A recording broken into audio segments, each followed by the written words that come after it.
Hello! How's it going? Oh, doing fine, thank you.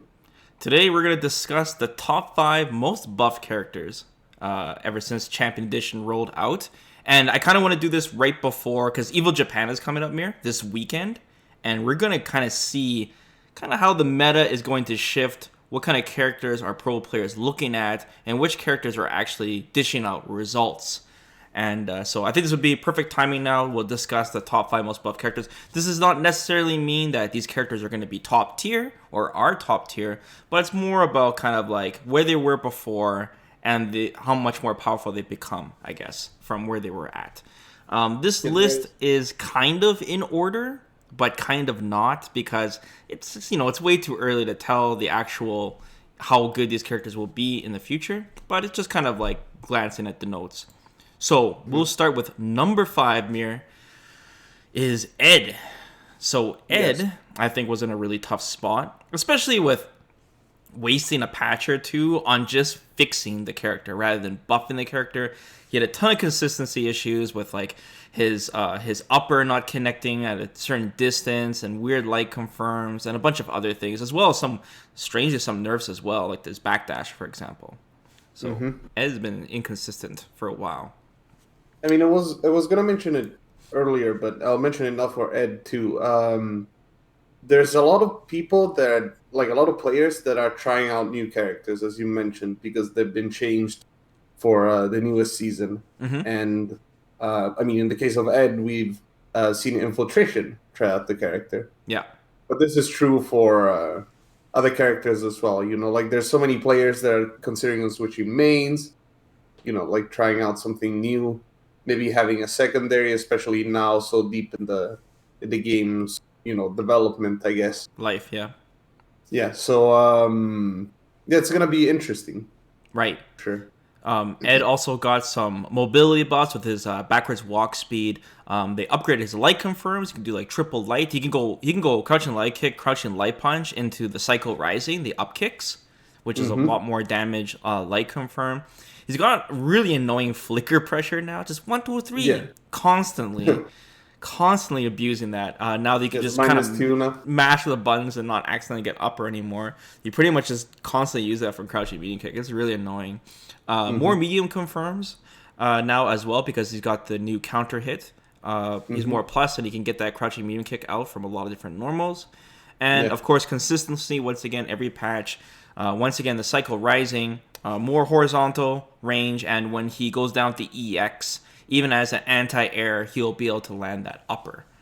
I Mm-hmm. also think V-Skill 2 plays a significant role in Ed as well, giving him much better tools against zoning, fast tools against zoning. We were playing a little Yeah. earlier too, Mir. We were playing with your Guile, and I was just spamming V-Skill 2 with Ed. Well, okay, so one thing that it's important to say about the V-Skill is that I don't think it solves the zoning matchup, but it definitely helps a lot Yeah. because Ed Ed has a fireball, and has a way of trading with other fireballs as well because he can cancel it out with the first attack and then follow up with the fireball and then go after it. Hmm. But yeah, the V skill 2, you can space it to make it safe. If you charge it, it's -2. It's another good tool to make the opponent, like think about what they're doing because I mean, it does go through fireballs, so that's really important. But it is interruptible at the same time because it is so slow if you charge it up. So there's counterplay to it. It's not, like the Panacea Universalis to to the zoning matchup. You cannot just solve it like that. Hmm. But it's definitely important. I agree. It's great for activating V trigger as well with Ed. Yeah. So Ed, he was regarded. The reason he's at the bottom of our list of 5 is he was regarded as one of the worst characters in the game. And Hmm. even when you buff a character like significantly like this, it still has a ways to go before he becomes cheap, before he becomes top tier.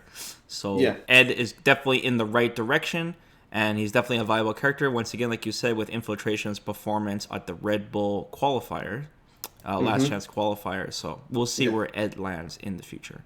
Next character at number 4 is Ryu. I don't really want to talk too much about Ryu because everything that has been said has been said. I recently did a video with AM Kid discussing why, even though Ryu got so buffed this season, we're still not seeing a lot of big names, using him basically. Mm-hmm. Even though he definitely is tournament viable now, with a lot of praise as well from the pros. So, Yeah. some of the things that Ryu got that were really significant is more Oki when Ryu already has high damage output. His crouching medium Mm-hmm. kick got significantly buff, even though he already has a really good fireball game now, and his V trigger one, which is one of the most requested buffs, has finally been buffed, and it's Yeah. much better, but still not as crazy as some of the V triggers in the game. His V skill 2, I think, is what held back Ryu and put him at number 4 on our list. The V skill 2 didn't really hit the mark with Ryu Mm-hmm. overall, being a significant change to his matchups and such in general. Yeah.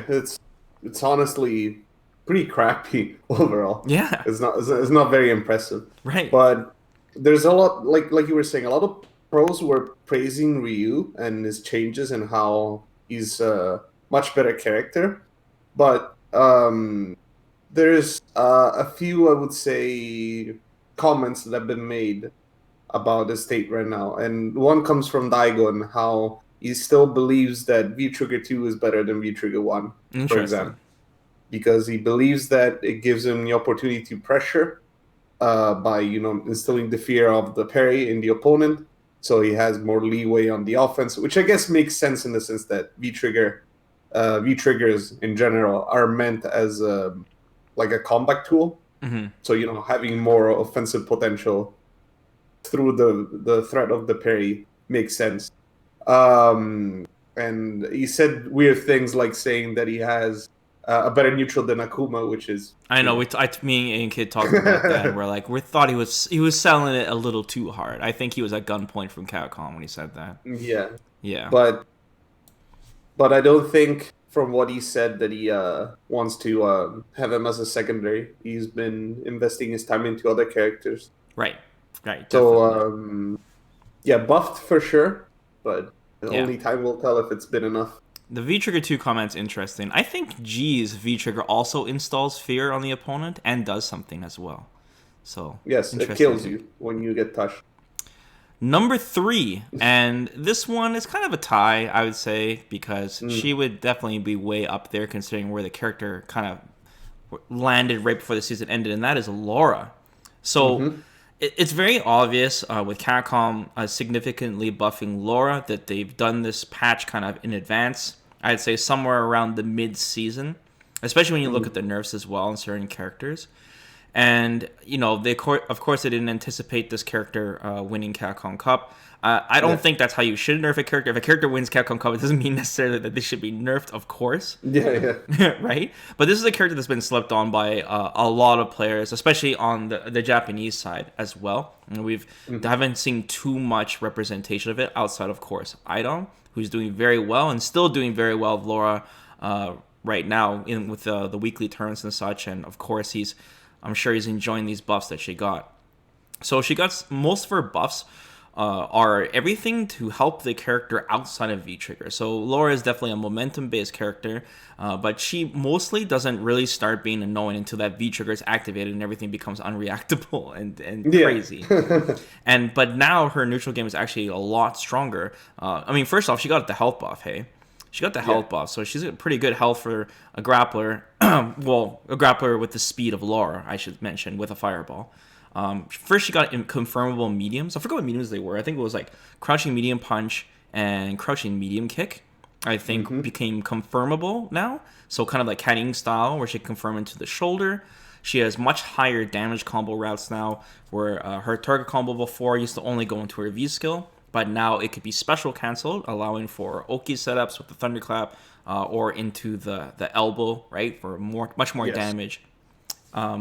Her elbow itself can now be canceled into super, so more damage routes from there.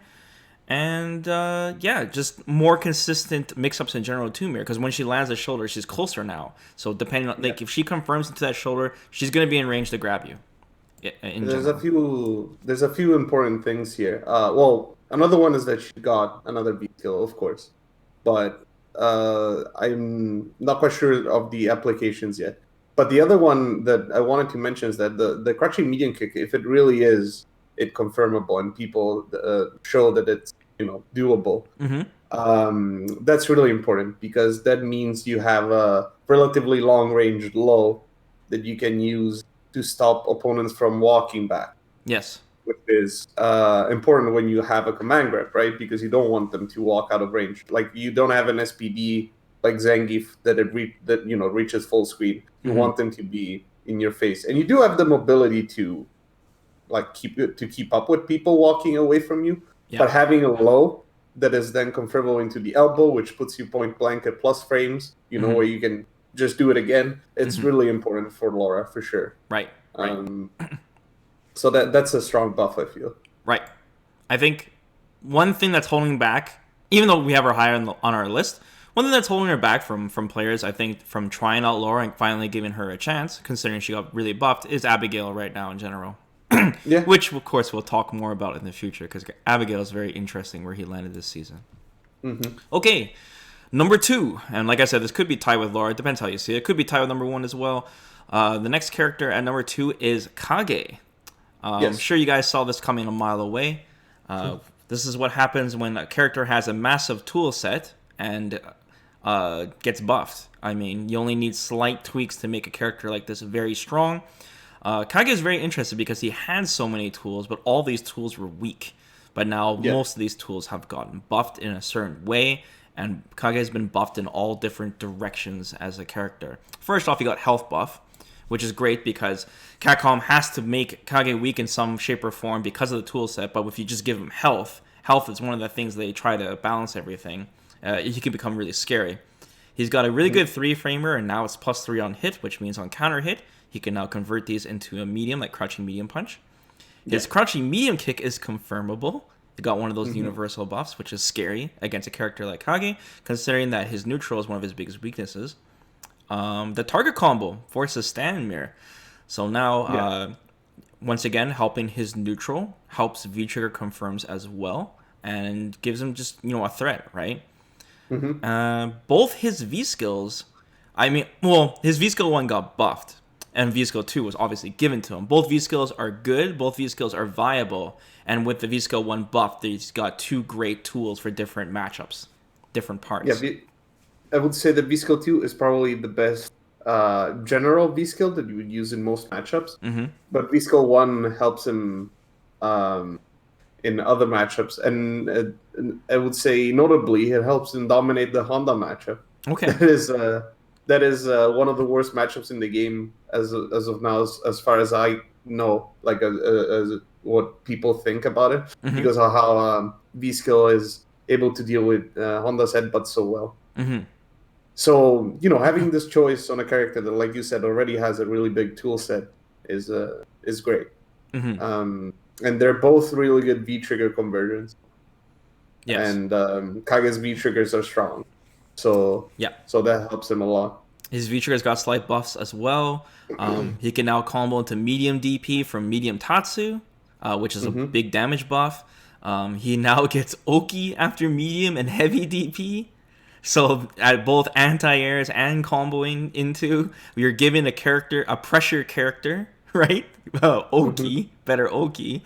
I mean, Kage is really scared. He's definitely, I would say, out of all these characters that we listed, he's definitely the most experimented character right now. He's on everybody's radar, especially the pros, and he's definitely a contender to be one of the best Shotos, if not the best Shoto. In the current state of Street Fighter V, I really want to see where Kage lands. I think he'd be a really entertaining character to watch in tournaments, and hopefully we'll get to see him be represented at EVO Japan this weekend. Yeah. And, okay. I would like to add one more thing. Speaking of Shotos, I've heard interesting comments both by Daigo himself and Sako about Kage and how they don't think he plays like a Shoto. Okay. Because of his focus around the red fireball and the fact that he doesn't have normal fireballs and just the way his toolkit is laid out, which I thought was interesting. And I guess now with the newest changes, with the fact that he actually has like Oki in general off of most of his enders, he does play a very rush down style. Right. That is unlike a lot of Shotos, especially when the neutral is also so different. Right. So that will be interesting to see how he develops, because it might be that Kage was always a little bit weak because people try to play him too much like a Shoto, right? Because Right. he does That's true. look and seem to play like a Shoto. But maybe now that the sudden realization happened, we'll see some differences in playstyle, and maybe someone that can really show us what the character can do. Yeah, that's happened before. Like, even a character like Ibuki, who got significant buffs, allowed people to experiment with her more and find some mix-ups that existed before.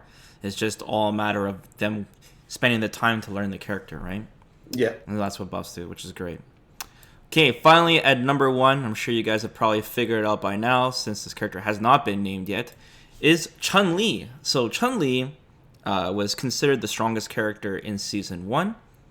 And she's a really tough character to play too, because even though she was so strong, you don't see too many good turnouts, like first place turnouts with her in general. Mm-hmm. So I'm really interested to see where she lands this season.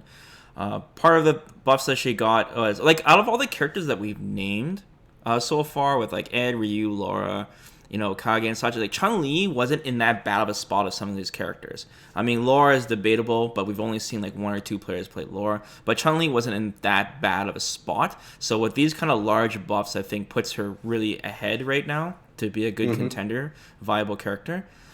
First off, she got the full extent of the health and stun buffs. She got the health buff, and then she got 50 stun, right, which is really good for her because now she's at an even 1,000 stun for ChunLi. Her throw range got buffed back. Now when she throws, you don't go full screen. They made her -2 to compensate if she dashes. But still, the threat of being thrown again is nice, considering her walk speed is already very, very fast. Crouching medium kick is +2 on hit now from 0. And apparently it's confirmable raw. I don't know that for sure. Someone could correct me on that. But with the +2 on hit, it makes it a much better poking tool. She could play kind of like Third Strike Chung, really, because it helps her with this threatening low, right? Especially since she does still have a fireball, even though it's charged. And it combines with her crazy lightning leg buffs as well, Mir. Her heavy lightning leg is now knocked down, which is probably her biggest buff. Considering, this is, of course... she doesn't need to use a meter to knock you down now. Well, okay, so this is important combined with the crouching medium kick buff, in the sense that normally for her combos, she didn't struggle for a knockdown. The combo was a little bit technical, and you had to do a spinning bird kick, which required some precise charging. But now what you can do instead, before you had to do medium spinning bird kick, but now with the extra hit stun on crouching medium kick, you can do heavy spinning bird kick. Yes. Assuming it's not a late cancel, which would make it not combo. So that's one change. And then the other change, as you've mentioned, is the fact that now when you're playing neutral and you don't have down charge, or you don't have time to build down charge, you can land a knockdown without spending meter, which is really important. Yes. Of course, heavy legs is like death on block. I think it's -8 or something. So no, it's probably more than that. So it is very punishable. But if used correctly, especially if it is if the crouching medium kick is actually hit confirmable on its own, then there shouldn't be a problem. And you can always spend meter if you want on EX legs, and that's safe. So it's not like you don't have that option anymore. And comboing that heavy spinning bird kick from crouching medium kick is crazy, because there's a lot more corner carry and a lot more damage, and still a knockdown on top of that. So basically they're buffing ChunLi's neutral game and helping her with her meter management as well, which means she'll be landing a lot more supers. Speaking of that, they allowed the cancel window to be done at the end of her lightning legs now, rather than at the beginning, which helps her conversions into V-trigger for more damage because of the scaling, as well as into her super at the end. Yeah. So like all these things kind of work in conjunction with each other and really help her neutral game once again, which is great. We haven't even discussed her V-skill 1 buffs. Even though her V-skill 2 doesn't seem to have a lot of presence, her V-skill 1 getting really buffed makes her scary now, because she's got these crazy... Well, when you land V-skill 1, you have so many routes, good corner carry, right? You're actually gaining V-gauge. And, ChunLi's V-skill 1 was regarded as one of the worst V-skills for so long now. But now she Yeah. can do things like crouching light punch, standing medium punch into her V skill 1 if they're standing. She can use it to shimmy now. She can use it. What else can she combo it into?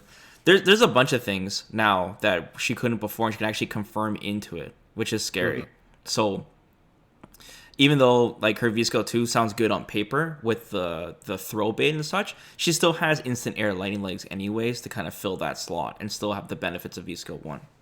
Yeah, V skill 2, I would say, is another very unimpressive V skill. Like, it has some fringe utility, I would say, but V skill 1 just gives ChunLi so much presence, especially in the punish department, considering that sending medium punches, I believe it's a 5-framer. Yeah, it should be a 5-framer.